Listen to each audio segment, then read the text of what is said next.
কেন না লাইস ইসাসি প্রসেসের লোক প্রবাদ বাক্যে শুনে চোখ উল্টায়া ওয়াতকশানা জীবন তাদের সত্যি প্রমাণ করে। কখনো ভেবে দেখেছেন ধীরে চলো স্থির থাকো যায় তোমারই হবে এটা কি সত্যি কাজ করে?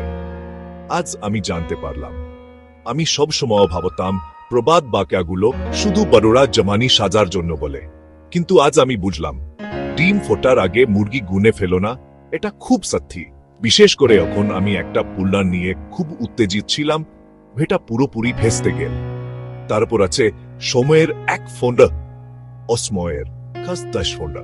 আমি একটা ছোট সমস্যাকে পাত্তা দিইনি, আর জানেন কি হলো? সেটা একটা বিরাট জায়গা খিচুড়ি হয়ে গেল। আর কোথার চেয়ে কাজ বড়, এটা খুব খারাপ লাগে যখন কারো কথা আর কাজের মধ্যে মিল থাকে না। ব্যাপারটা এমনে এই প্রবাদগুলো ইউকুক ধরে টিকে আছে কারণ এগুলো খুবই কাজের। হয়তো এখন সময় এসেছে অল্পটা বেশি গুরুত্ব দেব, একটু কম হাসবো, আর হ্যাঁ এগুলো থেকে শিখব। তাহলে পরের বার এখন একটা প্রবাদ শুনবেন শুধু চোখ উল্টাবেন না, হয়তো এর মধ্যে কোনো গভীর সত্যি লুকিয়ে আছে।